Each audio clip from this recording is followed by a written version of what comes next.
O Confronto, mande para a nossa página no Facebook, Confronto, ou para o nosso e-mail, confronto@radiosonorafm.com.br, ou para o nosso blog, www.confrontosonorafm.blogspot.com.br. Mensagem do professor Marlon Adami. Ele diz o seguinte: criticar o PT e apoiar uma cria deles, que está explícito, é praticar a agenda petista. O Marlon é muito direitista, é muito radical.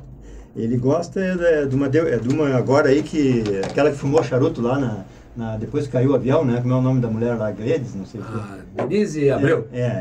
A candidata pro Marlon é esse. A minha não, Marlon. A minha seria a Marina para derrubar a Dilma. O meu seria o Aécio para derrubar a Dilma. Seria o Alckmin. Qualquer um para derrubar a Dilma. Eu quero a renovação. Eu não quero ditadura. Eu não quero uma aventureira que nem essa que fumou charuto lá quando caiu o avião, né? Nós temos posições diferentes, Marlon. Respeito o teu conhecimento e tudo, mas tu tem que respeitar o meu de querer mudar o governo com coisas possíveis e não sonhos, que nem essa mulher aí, Abreu aí. Quero mandar aqui um abraço para a Ivete Vanzin Colombro, para o Marco Antônio Duran Solar, também para a Noeli Majori, que está na nossa escuta, a Gabriela Campos e Elci Tozoniero, além do professor Marlon Adami, também Odilon Tesser e o Rodolfo Caetano.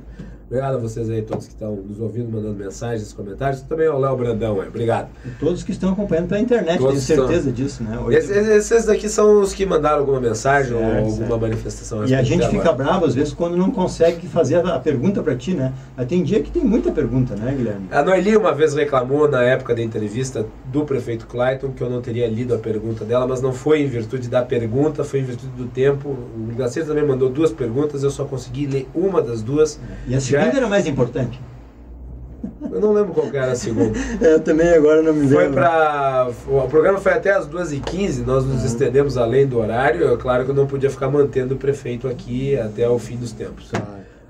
Continuando a entrevista, e aliás, eu quero deixar claro aqui que o Confronto se coloca à disposição do presidente do Bocovi, o Piano, para que ele venha aqui, caso ter interesse, expor o seu lado nas questões. Inclusive, se você quiser fazer um debate comigo, estou à disposição para debater ideias, não pessoas. Ok, também. O Glacir Gomes se bota à disposição, mas o Confronto desde já convida o Piano para que participe do programa, falando a respeito do seu lado no Bocovi. E aí, Guilherme, não te cortando, já te cortando, ninguém diz me cortando, diga lá.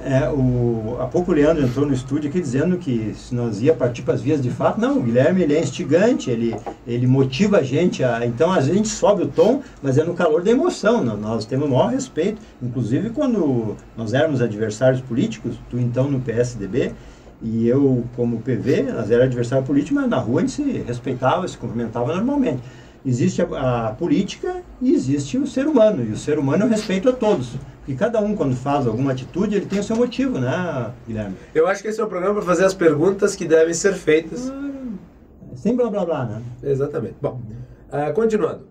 Questão do Hospital São Carlos, Glacir Gomes. Tu estavas lá no dia em que foi feito o decreto intervindo no hospital. Gostaria que tu falasse a respeito de como tu observou a situação toda. Fui o primeiro a chegar e o último a sair. Como é que tu ficou sabendo? Tem coisas que eu não posso declarar ao vivo aqui, né? Tu é mais bem informado que muito jornalista. Pois é, mas fazer o quê? São contatos, são credibilidades, são um trabalho de longo. Mas brigando com tanta gente assim, tu tem tanto contato? Tenho, porque eu tenho, assim, a gente tem que se dar conta do seguinte, Guilherme, 99% das pessoas são do bem, apenas 1% que são do mal. Isso se equipara aos mau caráter, aos bandidos. Quer dizer que tu é da turma do bem do Bareta? Não, aí depende, né? Eu não sei que lado do bem que ele dizia, qual era o lado do bem dele, né? Isso eu não sei, isso é outro papo, né? Eu digo o seguinte, a maioria das pessoas são do bem, a maioria das pessoas são honestas, mas no fim do dia a gente sempre se lembra daquele 1%, que é os que roubam, é os que querem passar um cheque sem fundo, é o que gospe na calçada, que joga o lixo no chão. 99% das pessoas são do bem. Então é essas que eu defendo e essas que eu vou participar sempre. O hospital, foi lamentável a forma como o prefeito fez. Depois de 80 anos funcionando, o prefeito declara o hospital um estado de calamidade pública. Ele só se esqueceu de botar no decreto dele que quem causou esse estado de calamidade pública foi Clayton Gonçalves como prefeito. A diretoria que estava ali há 4 meses no comando cansou de lá dar documentos. Às vezes ele queria num papel azul, às vezes queria num papel cor-de-rosa, às vezes queria num papel branco os relatórios. E essa diretoria que ficou ali nos últimos 4 meses não recebeu 1 centavo dos 13 milhões que ele repassou. O que precisa ser dito é que o prefeito que forçou a entrada dos PT desde o início da sua gestão e não repassou recurso. Para mim, Guilherme, isso aí foi orquestrado para culminar na intervenção. Um colega de nome Farinon me mandou pelo Face o seguinte resumo do resumo. Um comparativo do ProSaúde e do Hospital Beneficente São Carlos. São 2 pesos e 2 medidas. O ProSaúde são só militantes. E no hospital são militares para pôr mais militantes. Esse é o melhor resumo de tudo que eu escrevi sobre saúde. O foco do prefeito é só tomar conta do hospital. Botou ali o seu Fardim, que deixou de ganhar 4 mil como vereador, para no primeiro momento não ser remunerado. Eu tenho certeza que o cargo do Fardim vai ser remunerado como superintendente do hospital. Eu não tenho dúvida disso. E eu não Mas a função dele não era uma função institucional não remunerada? Não. Tudo que existia no hospital veio abaixo. Eles acabaram com o conselho, acabaram com o hospital, né, no primeiro momento. Existe um comitê gestor no qual o Fardim é o principal. Eu tenho certeza que ele vai ser remunerado de 8 mil para cima. Se os PT que vieram de fora ganhavam 12, ele no mínimo 8 mil vai ganhar. Então esse negócio de trabalhar de graça não existe, né? Para ele, o Márcio trabalhava de graça como presidente do conselho, mas era na gestão anterior. Mas por que o Márcio trabalhava de graça e o Vandré não vai trabalhar de graça? Porque o Clayton quer assim que quer, o prefeito que manda. Ele que interferiu, ele disse que tinha calamidade pública. Mas onde é que tu tira a ideia de que ele vai ganhar 8 mil por mês? Porque não existe isso aí. Como é que o cara para de ganhar? Ele é professor, ele para de ganhar 4 mil como... Mas o vereador não ganha 4 mil? Quem disse que não? 4 mil reais o vereador ganha. Assim, o salário dos vereadores tem 4 mil 4 mil reais. O Fardim deixou de ser vereador para ser superintendente do hospital. Mais adiante nós vamos, nesse microfone, nós vamos dizer quanto que o Fardim vai estar ganhando. O Dr. Paulo Kratz, eu não sei qual foi o motivo que levou ele a ser também nesse conselho. E o empresário da Big Fair, o Geraldo Alexandrini, eu fiquei muito feliz quando vi o nome dele. Mas me desculpe, Glacier, mas me preocupa muito que tu faça esse tipo de ilação, porque tu acaba prejudicando a credibilidade dessas pessoas. Quer dizer... Não, mas é qual parece que o Vandré está movido só por interesses. Não, ele não tem, parece que não tem nenhum... Não, ele é um vereador, ele foi eleito, ele quer ser candidato a deputado estadual. Mas parece que todos se movem por interesses particulares. Eu não acho que o Vandré seja uma má pessoa. Nem eu, não disse isso em nenhum momento. Mas a tua ilação dá a entender. Não, eu estou dizendo o seguinte, que o Fardim não vai trabalhar de graça no hospital, que eles serão remunerados. Os PT que foram ali ganharam mais de 100 mil reais no conjunto em 3 meses. Isso é dinheiro. Tinham hotéis, viagens, paga. Isso foi o prefeito que botou eles lá dentro. Eu tenho certeza que o Fardim não vai ser remunerado. Mas isso é um negócio para nós discutir mais adiante. Esses 3 que estão dominando o hospital hoje, aí, de todos o que eu mais me chama a atenção é o Geraldo Alexandrini. O Alexandrini nunca quis ser presidente da SICS, o Alexandrini nunca se dedicou assim numa entidade a mais aprofunda, a não ser no SESI, no qual ele também tem interesse em formar novos profissionais para a empresa dele. Então ele é um empresário focado, um empresário bem sucedido, e acho até o seguinte, eu já falei isso nesse microfone e falo sempre, se o Geraldo Alexandrini se elegesse prefeito algum dia, ele em 3 horas de trabalho na prefeitura faria mais que o Clayton em 1 semana, pela competência do Alexandrini, pelo know-how já comprovado dele em saber administrar.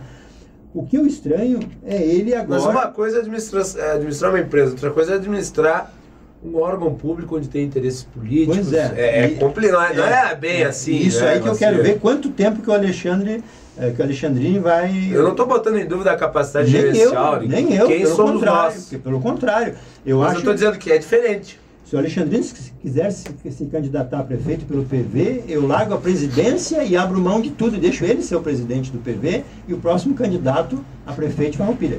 Eu tenho certeza... Ele não vai largar a Biffer para se incomodar. Ele está largando a Biffer nessa primeira semana, pelo que se tem contato lá dentro, ele está participando diariamente para tomar pulso do hospital. Eu tenho certeza, conhecendo o empresário, que ele não vai ficar muito tempo nisso aí. Porque ele vai ver que ele não vai poder fazer o que ele gostaria. Porque quem manda no hospital hoje é o prefeito e a política. E a política para botar os partidários dos 5 partidos dentro do hospital. Como eles fizeram no ProSaúde. como estão fazendo em todas as secretarias e etc. Então, assim, ó, eu quero dar os parabéns para o Alexandrino. Eu acho que mais empresários têm que se dedicar, mais empresários deveriam tomar pé da situação, porque daí a gente não chegaria nesse caos que a gente chegou na saúde, na segurança, na educação. Então, meus parabéns, Alexandrino. Continue dedicando o teu tempo também para a comunidade. Ele já é um empresário, é o maior da América Latina, né, no ramo dele, então eu acho que ele já chegou num auge que de repente ele quer contribuir com a comunidade. Meus parabéns para o Alexandrino e espero que tenha sucesso nisso aí, porque eu torço que a saúde vá bem. Guilherme, uma coisa assim que as pessoas às vezes não entendem. Quando eu critico o Piano, eu estou criticando para ele mudar o foco dele em fazer coisas que a comunidade precisa. É do meu jeito? Sim. Porque no blá blá blá não resolve. Tu fala na boa, tu fala direitinho. A partir do momento... Mas você já tentou falar na boa com o Piano? Várias vezes. Várias vezes. Eu nunca discuti com o Piano, a não ser no dia que ele não renovou o domínio do site do Mocovi, que nós ia perder todas as informações que nós tínhamos no site. Isso aí eu liguei para ele e disse umas coisas que ele não gostou de ouvir. O problema dele, o que eu disse era a verdade, né? Mas voltando à questão do hospital, já falamos bastante de Mocovi, Piano. Vamos voltar aqui, ó. O prefeito, mais uma vez, se mostrou sem noção e que sem nenhum talento administrativo. Ele não precisava usar 20 policiais fardados e 10 apaisanos. Ok, já se discutiu bastante a questão se deveria ou não. Acho que ninguém é a favor. Acho que até o prefeito deve se arrepender de ter utilizado a polícia. Espero que sim. Porque o desgaste foi muito grande. A pergunta é o seguinte, tu acha que ele devia ter intervido ou não? Vamos entrar no mérito da questão. Não precisava. Por que não? O hospital tem 80 anos e sempre sobreviveu ao longo de todas as crises. O hospital, o Bareta deixou endividado? Sim. O Bareta deixou dinheiro para pagar a dívida? Não sei. O PMDB fala isso, que deixou dinheiro em caixa para sanar a dívida que o hospital tinha, que me parece que era em torno de 8 milhões. Se o Bareta tivesse ganho a eleição... Aí a pergunta que eu faço ao PMDB é a seguinte, por que não sanou ela antes? Bom, aí é problema de competência. Devia ter sanado. Se fosse eu, teria sanado antes. Porque a dívida não é de 2012 para 2013. Ela em 2011 já existia. Porque já não aumentou o valor dispendiado com o hospital naquela época e pronto, resolveu o problema. A dívida começou, me parece que em 2007, quando ele começou a dobrar a área de 4 mil, hoje nós temos 8 mil metros quadrados no hospital. Benéfico e tudo. Mas a administração anterior quis fazer do hospital o cavalo de batalha para reeleição. Endividou o hospital acima da capacidade de pagamentos. Todo mundo já sabe. Tinha dívida? Tinha. Era de longo prazo? Era. O gestor que o prefeito botou lá, a ferro e fogo, mudando os estatutos, o seu Luiz Mir, recebeu 2 milhões e 400 em agosto. O penúltimo dinheiro que ele mandou para o hospital, dos 13 milhões, em setembro ele mandou o restante. Essa diretoria que saiu agora não recebeu os 13 milhões de 2013. Quem recebeu a maior parte foi os PT indicado pelo prefeito. Em agosto, o seu Luiz Mir, então indicado do prefeito... Tu acha que em 90 dias essas pessoas conseguiram fazer tantos danos assim no hospital? Sim, e acho que programado, orquestrado para fazer a intervenção. Eu acho que tudo caminhou para aquele episódio da quinta-feira, da outra semana ainda, em que a polícia adentrou no hospital junto com... Orquestrado. Eu tenho uma... Daí eu lhe pergunto o seguinte, muito bem, se foi orquestrado, eu quero que tu responda a pergunta que eu propus da minha coluna do Jornal Informante da última sexta-feira, que inclusive ontem foi lida na sessão da Câmara pela vereadora Maristela Pessim. A minha pergunta é a seguinte... Fica para eternidade na Câmara. Minha pergunta é a seguinte, você.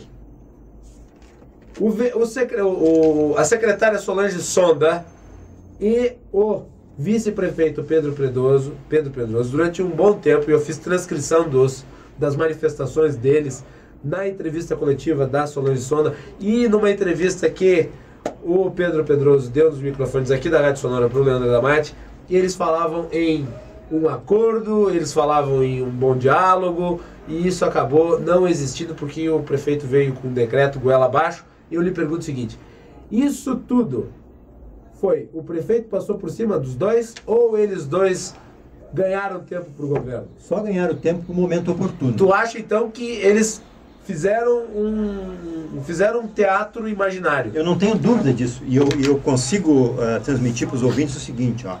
No dia 7 de março, o prefeito mandou a primeira proposta para o hospital. 7 de março, sexta-feira. Mandou a primeira proposta por escrito, que eu tenho aqui nas minhas mãos.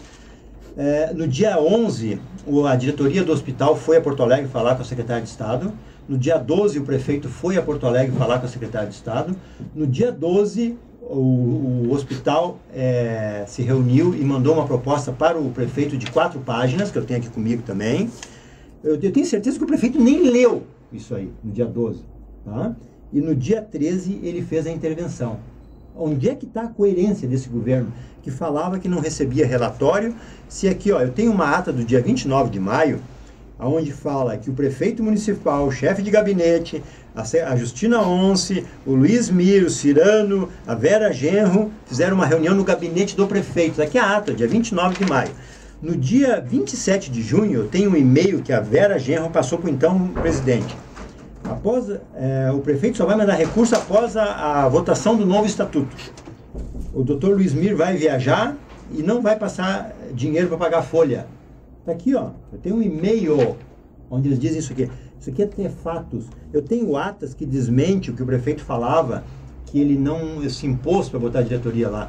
Ele tanto se impôs que botou esses PT lá. Quando ele viu que não deu certo, ele foi lá na diretoria e disse assim, ó, estou jogando a toalha, não deu certo. Então vamos voltar para o início do princípio da dívida lá. O hospital tinha 8 milhões de dívidas que o Bareta deixou, que o Bareta dobrou a área do hospital, acima da capacidade. O Clayton, quando pegou, ele botou pessoas lá dele, do PT, indicado por ele, indicado pelo Fontana, que indicou o Cirano, o Ciziloto, ex-prefeito de Garibaldi do PT, e botou 13 milhões lá. Em setembro, acabou o dinheiro, eles não passaram mais dinheiro. Desde agosto do ano passado que os médicos não recebem. O prefeito disse mentiras no rádio. As atas comprovam isso, os relatórios de repasse comprovam isso. O Guilherme, no dia 13, quando eles fizeram a intervenção, o prefeito tinha há 5 dias na prefeitura 700 mil reais proveniente do SUS, que não é dinheiro da prefeitura. O SUS manda para a prefeitura e a prefeitura manda para o hospital. Dinheiro de origem e de direito do hospital. O prefeito não passou os 700 mil do SUS e deixou 5 dias parado na cama. Sabe o que assim que terminou a intervenção, me aparece lá o secretário das Finanças liberando 1.650.000. O secretário... Mas foi liberado esse dinheiro? Foi liberado depois que fizeram a intervenção. Mas os médicos foram pagos? Não, até agora eu não sei. Então esse dinheiro foi usado no quê? Até agora eu não sei. Agora sim, agora o prefeito tem a chave do cofre, tem as pessoas de confiança dele lá, e ele vai ter que botar o dinheiro que ele disse que tinha. E se eu te digo mais, ó, aí o estado de calamidade pública que ele disse que tem hospital, não tinha. Ele mentiu e esse decreto vai ficar pro resto da vida. Mas o documento do decreto, agora eu estou entrando no mérito da questão, ok? Uhum. Minha crítica ao jornal, eu sei que muita gente da prefeitura não gostou do que eu escrevi, mas foi a minha opinião a respeito, vou fazer o quê? Mas agora entrando no mérito da questão. Eu li o decreto que o prefeito colocou lá, e ele inclusive se vale de uma manifestação do próprio hospital dizendo que eventualmente poderia haver algum problema em relação ao atendimento do hospital, e que isso condicionava a situação de uma intervenção. Ele usou a bola de cristal. O hospital estava funcionando, mesmo os funcionários não estarem recebendo, os médicos estavam atendendo mesmo sem estar recebendo desde agosto do ano anterior. Existia uma pressão dos médicos de parar ou não. Lógico, justa. Quem é que trabalha tantos meses de graça? Existia uma dúvida dos funcionários se iam receber ou não, mas não houve greve, não houve nem reunião para parar. Eles tentaram ser recebidos pelo prefeito, os funcionários do hospital não foram recebidos. Foram recebidos pelo secretário de administração. O prefeito se esconde muito, o prefeito está com medo até de sair na rua, eu acho, né? Com relação ao Macalossi, é o seguinte, ó, quem não faz o correto é que deve rever a sua forma, não quem expõe, como tu e eu estamos expondo aqui, no jornal, no Facebook, nas mídias em geral. Quem tem que rever os seus conceitos é quem faz errado. Quem traz à tona esses conceitos errados é que não tem que ser julgado. Eu não me considero réu. Réu é quem faz as coisas erradas. O prefeito está sonhando em fazer um SUS o melhor do mundo. Macalossi e ouvintes, eu gostaria de estar errado, eu gostaria de morder a língua, mas infelizmente eu posso dizer para vocês que por mais que eu estude, por mais que eu ande por aí, eu fiz uma viagem agora há poucos dias e no aeroporto de Guarulhos uma moça caiu da escada rolante, levamos ela via ambulância para o hospital mais próximo, que é o Hospital Geral de Guarulhos, a 10 minutos do hospital, do aeroporto. Essa moça demorou 4 horas para fazer um raio-x, estando com o ombro deslocado, depois a gente veio a saber, e gritando de dor. Ela foi atendida nos corredores, não tinha nem o gancho para segurar o soro com a medicação para dor e o anti-inflamatório. A moça chegou com um esparadrapo e colou na parede. Eu tenho foto e já postei isso no Face. É esse o hospital de primeiro mundo que o prefeito quer? O hospital lá é SUS, Santa Casa, Geraldo Alckmin. E um pessoal lá de Guarulhos entrou no nosso grupo ali e disse que nós tivemos sorte, porque raio-x demora mais de um dia no Hospital do SUS em Guarulhos. Gente, dos 5.000 municípios do Brasil, não tem um SUS que funcione só SUS há mais de um ano. Os exemplos mentirosos que o prefeito, o vice, a secretária e todos têm dito na rádio, é o Hospital de São Pedro, não sei das quantas lá, que tem 3.000 habitantes, que pegaram em dezembro, é o de Tramandaí, que é um caos, é o de Novo Hamburgo, é o de Montenegro, que é tudo um caos. O SUS não funciona. Eu quero morder a língua, eu quero que o hospital funcione, eu quero cancelar o meu plano de saúde e ser atendido pelo SUS. Eu sou o primeiro a votar no prefeito, se ele tentar a reeleição, se o SUS funcionar. Mas tu duvida. Mas eu tenho 99% de certeza que não vai funcionar. Não existe isso. Eu falei antes sobre a questão envolvendo o decreto executivo, que se valia inclusive de informações prestadas pelo hospital para validar a tese de que havia um caos na gestão. Como é que é o nome da expressão? É uma... intervenção, estado de calamidade pública. Estado de calamidade pública. É o seguinte, considerando, isso aqui está no decreto, estou aqui lendo o decreto. Considerando que o Hospital Beneficente São Carlos, por meio do ofício 029 de 2014, de 7 de março, ou seja, deste ano de 2014, sinteticamente manifestou ao Ministério Público de Farroupilha o estado calamitoso do hospital e o iminente perigo de dano, dizendo textualmente: ante a situação precária que se encontra neste hospital, no que tange a situação econômica, estando ameaçado de paralisações dos mais diversos setores, estamos notificando a real situação e ponderando pela compreensão caso ocorrer alguma situação incontrolável por parte da administração, tornando ciente o Ministério Público desta calamidade. Ou seja, o próprio hospital não confessou o estado de calamidade em que se encontrava com este ofício enviado? Sim, mas pela falta de recursos que o prefeito não passava. O prefeito tinha 7 milhões aprovado pela Câmara, tá? Passou 2 milhões e pouco para não parar os funcionários, para fazer uma média com os funcionários. O prefeito tinha 5 milhões aprovado, o prefeito tinha dinheiro do SUS e não repassou. Quem criou o estado de calamidade pública foi Clayton Gonçalves, quando indicou os PT para lá. O PT recebeu 2 milhões e 400, pagou bancos, não pagou os médicos e não pagou os fornecedores. O estado de calamidade pública pode ser, esse decreto do prefeito aqui, pode e deve ser derrubado na justiça. Porque isso aqui são mentiras que podem ser comprovadas com documentos que tem dentro do hospital. E documentos que eu tenho posse, atas que eu tenho posse, que muita gente tem. O prefeito não vai achar que ele vai levar de boa isso aí, não. Ele vai pagar caro isso aqui. E tenho certeza que esse prefeito, Clayton Gonçalves, não vai mostrar para os netos dele esse decreto. Ele vai ter vergonha disso que ele fez.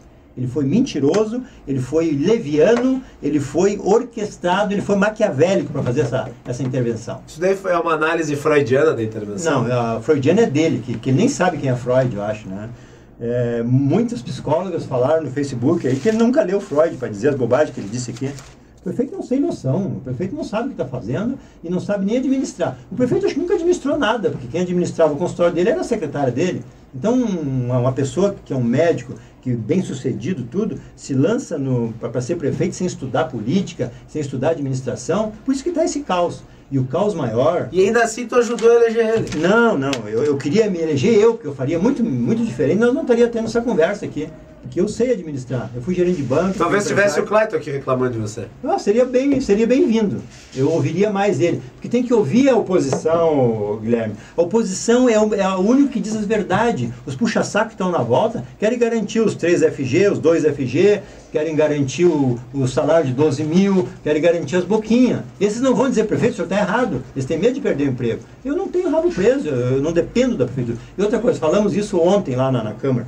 Eu acho que o futuro da política é o seguinte, o político tinha que comprovar renda para ser candidato a alguma coisa. A partir do momento que ele comprova a renda, ele vai dizer que ele não tem dependência da política. Isso seria o meu ideal político pro resto da vida, para meus netos. Mas o Clayton não precisava da política, ele era um médico muito bem sucedido. Ele parece que ele largou um salário de 40 mil para 15 mil na prefeitura. Eu acho que ele tinha vocação. Eu lembro até que ele disse, eu lembro da expressão utilizada, ele disse que era um salário até franciscano.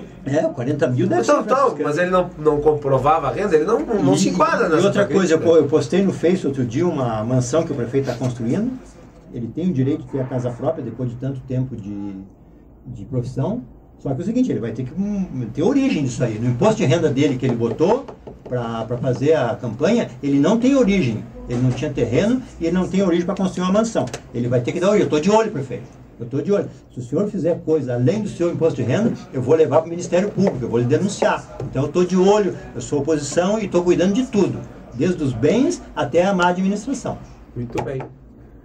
Glacir Gomes. Já terminou, Guilherme? Já passamos do tempo, Uma hora é muito pouco para nós, tu viu? O Marlon Adame mandou uma resposta porque tu colocasse antes. Se eu der a réplica, tem todas as respostas. Ele diz o seguinte: primeiramente está provado que a foto do charuto nada tem a ver com um acidente.